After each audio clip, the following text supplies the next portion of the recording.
सोपी पद्धत सांगणार आहे. 2 ने मी 426 ला भागणार आहे. म्हणून मी 2 आहेत म्हणून मी 2 लाईनी आडव्या काढत आहे. 2 ने मी 4 मी टिंब काढत आहे. आता मी या एकमेकांना जोडवणार आहे. रेषा आल्या 2 म्हणून मी 2 लिहिले.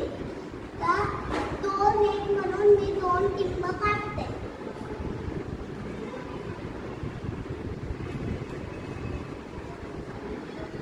आली 1 म्हणून मी 1 लिहिले.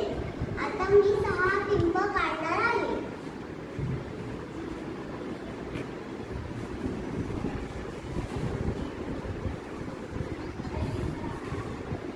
आता मी एकमेकांना जोडवणार आहे. आल्या मोजल्यावर 3 आले. या भागाकाराचे